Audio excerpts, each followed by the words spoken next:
Ladies and gentlemen, it is our honor to welcome Senator James Lankford from the great state of Oklahoma, who is joining us now live via video. Senator? It is an absolute pleasure to be able to be with you and to be with this group. There's a tremendous amount of work that needs to be done, as has already been mentioned, but we are very grateful for the Trump administration and for their active engagement around the world to be able to speak out for those who have a difficult time speaking for themselves. We lose track of a very simple fact. 84 countries in the world still have blasphemy laws on the books. Those 84 countries, a full 1/3 of the countries in the world, have everything from fines to the death penalty for simply not agreeing with the faith of whoever the leader is of that country. That's a very significant thing for us. And it's one of the areas we should speak out on.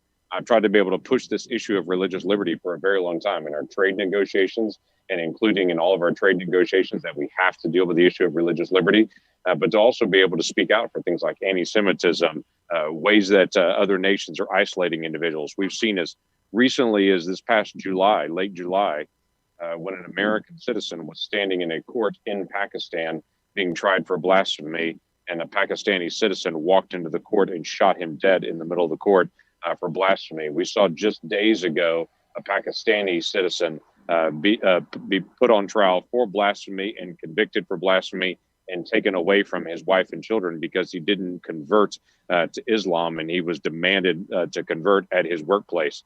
We've seen in Saudi Arabia individuals post on social media things that was disagreed to, and they're being convicted of blasphemy. And even in Russia, we see individuals that have literally been convicted of blasphemy because they went into a cathedral playing Pokemon Go on their phone, and they were convicted of blasphemy and taken away. This is a challenge that we have around the world, is to be able to speak out and to be able to share this most basic value that individuals should have the right to be able to have a faith, live their faith, or change their faith, or have no faith at all, as a basic human right and dignity.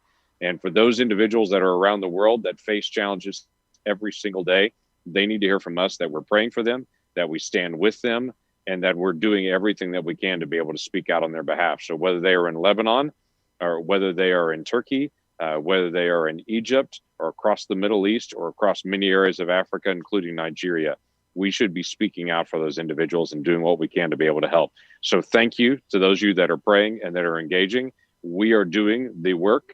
We're staying involved with our diplomats around the world, pushing them to push the issue of religious liberty, and we are speaking out for those individuals.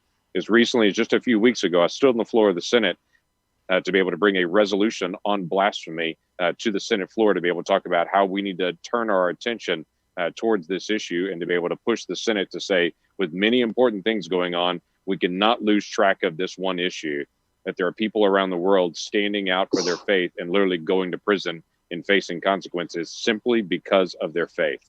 So I want to remind the Senate of that, which I did by bringing that resolution. We'll continue to be able to push them in the days ahead. So God bless you. Thanks for what you're doing.